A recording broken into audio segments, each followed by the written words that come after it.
નમસ્કાર.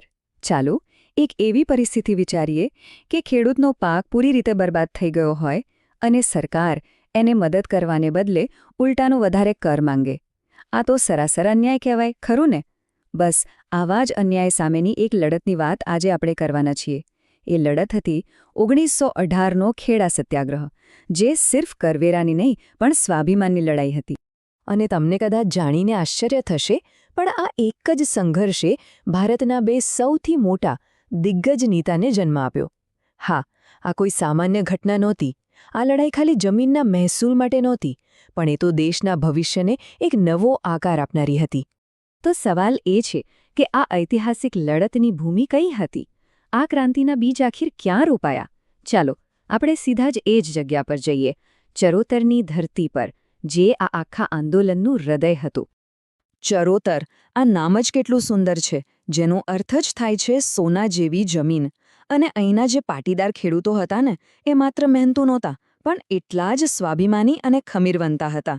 એમના લોહીમાં જ જાણે સાહસ અને દેશભક્તિ વહેતી હતી. એટલે જ જ્યારે અન્યાય થયો ત્યારે લોકો ચૂપ બેસે એવા નહોતા. અને બસ આ જ ગુણોએ આવનારા મોટા સંઘર્ષનો પાયો નાખ્યો. પણ સવાલ એ છે કે આટલા શાંત અને સમૃદ્ધ વિસ્તારમાં એવું તો શું થયું કે ખેડૂતોને સીધા જ શક્તિશાળી બ્રિટિશ સામ્રાજ્ય સામે બાથ ભીડવાની ફરજ પડી? ચાલો એની પાછળ રહેલા અન્યાયની પૂરી કહાની સમજીએ. જુઓ, કુદરતનો પ્રકોપ જાણે બેવડો હતો. એક તરફ ભારે વરસાદે, અતિવૃષ્ટિએ આખો પાક ધોઈ નાખ્યો, અને જે બચ્યું એના પર પ્લેગના રોગચાળાએ કહેર વર્તાવ્યો. ગામડાઓમાં હાહાકાર મચી ગયો. ખેડૂતોની હાલત એટલી ખરાબ હતી, એટલા લાચાર હતા કે એમની પાસે પેટ ભરવા માટે અનાજનો એક દાણો પણ બચ્યો ન હતો. અને હવે જે વાત છે ને, એ બરાબર સમજવા જેવી છે, કારણ કે અહીં જ આખો અન્યાય છતો થાય છે. જુઓ, અંગ્રેજોનો પોતાનો જ બનાવેલો કાયદો એવું કહેતો હતો કે જો પાક 75%થી વધુ નિષ્ફળ જાય, એટલે કે 25% કરતાં ઓછો ઉતરે, તો મહેસૂલ માફ કરી દેવું. પણ હકીકતમાં શું થયું? સરકારે પોતાના જ કાયદાને જાણે કચરાપેટીમાં ફેંકી દીધો. મહેસૂલ માફ કરવાનું તો દૂર રહ્યું, ઉલટાનું વધારી દીધું. આને કહેવાય સત્તાનો ઘોર દુરુપયોગ, બીજું શું? હવે જ્યારે ચારે બાજુ આવો અન્યાય અને ઘોર નિરાશા હતી, ત્યારે ઇતિહાસે બે એવા નાયકોને મોકલ્યા જે આ આખી લડતનો ચહેરો જ બદલી નાખવાના હતા. તો થયું એવું કે ખેડૂતો એક આશા લઈને ગાંધીજી પાસે પહોંચ્યા. ગાંધીજીએ પહેલાં તો બધી પરિસ્થિતિનો તાગ મેળવ્યો અને ખાતરી કરી કે ખેડૂતોની માંગણીઓ એકદમ વાજબી હતી. પણ આ લડતનો જે અસલી ટર્નિંગ પોઈન્ટ કહી શકાય ને, એ ત્યારે આવ્યો જ્યારે અમદાવાદના એક ટોચના સફળ વકીલ વલ્લભભાઈ પટેલ પોતાની ધમધોકાર ચાલતી પ્રેક્ટિસ છોડીને આ લડતમાં કૂદી પડ્યા. ગાંધીજીની નજર બહુ પારખું હતી. એમણે વલ્લભભાઈની અંદર રહેલી સંગઠન શક્તિ અને લોખંડી મનોબળને તરત જ પારખી લીધું અને એમને આ સત્યાગ્રહના સેનાપતિ બનાવી દીધા. અને પછી તારીખ હતી 22 માર્ચ 1918. નડિયાદની ધરતી પર હજારો ખેડૂતો ભેગા થયા અને એમણે એક એવી પ્રતિજ્ઞા લીધી જે ઇતિહાસમાં અમર થઈ ગઈ. એમના શબ્દો હતા, અમે મહેસૂલ નહીં ભરીએ, ભલે અમારી જમીન જપ્ત થાય કે અમને જેલ થાય. આ ખાલી વાક્યો નહોતા, આ તો બ્રિટિશ રાજ સામે અહિંસાના હથિયારથી લડવાની એક ખુલ્લી ઘોષણા હતી.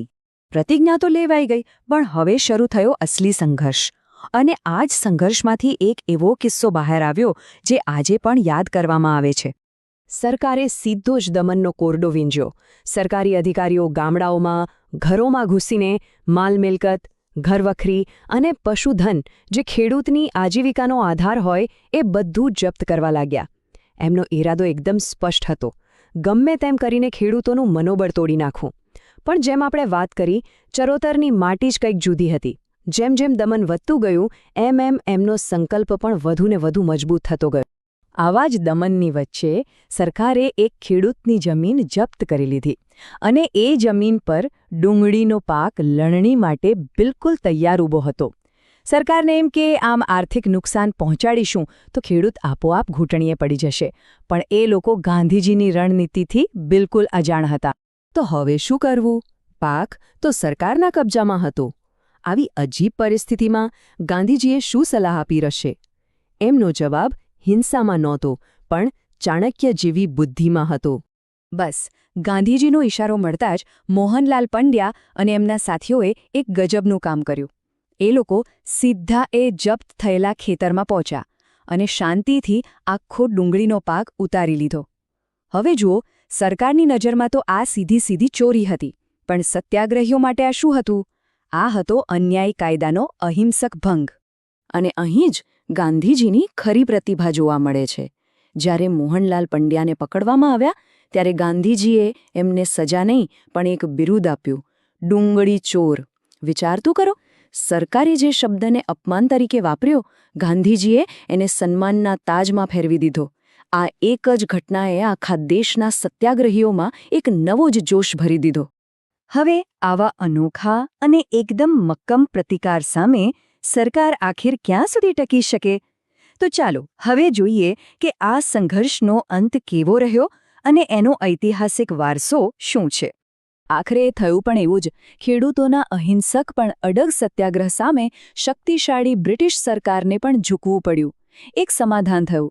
એવું નક્કી થયું કે જે ગરીબ ખેડૂતો કર ભરી શકે એમ નથી, એમનો કર માફ કરવામાં આવશે. ભલે આને કદાચ સંપૂર્ણ વિજય ન કહી શકાય, પણ આ ખેડૂતોની એક બહુ મોટી નૈતિક જીત હતી. કેમ? કારણ કે એમણે સરકારને પોતાની ભૂલ સ્વીકારવા માટે મજબૂર કરી દીધી હતી. તો આ સત્યાગ્રહનો વારસો શું રહ્યો? એના પરિણામો ખૂબ જ ઊંડા અને દૂરગામી હતા. પહેલું, એણે વલ્લભભાઈ પટેલને રાષ્ટ્રના સરદાર તરીકે સ્થાપિત કર્યા. બીજું, એણે આખા ભારતના ખેડૂતોને એમની સામૂહિક શક્તિનું ભાન કરાવ્યું. અને ત્રીજું, અને સૌથી અગત્યનું, એણે દુનિયાને સાબિત કરી દીધું કે અહિંસક સત્યાગ્રહ એ નબળાઓનું નહીં, પણ જેઓ નૈતિક રીતે મજબૂત છે એમનું સૌથી શક્તિશાળી શસ્ત્ર છે. એટલે અંતમાં એ યાદ રાખવું બહુ જરૂરી છે કે ખેડા સત્યાગ્રહ એ ખાલી કર માફીની લડાઈ નહોતી. ના, એ તો પૈસા કરતાં ક્યાંય વધુ કિંમતી વસ્તુ માટે હતી.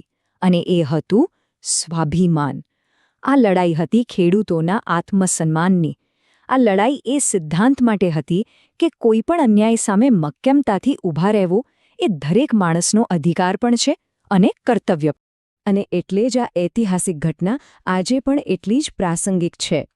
ચરોતરના એ ખેડૂતોનો સંઘર્ષ આજે આપણા સૌની સામે એક સવાલ મૂકીને જાય છે કે જ્યારે આપણી આસપાસ ક્યાંય પણ અન્યાય થતો દેખાય ત્યારે શું લોકો એમની જેમ એકજૂટ થઈને શાંતિથી પણ મક્કમતાથી એનો સામનો કરી શકે છે? આ એક વિચારવા જેવો પ્રશ્ન છે, ખરું ને?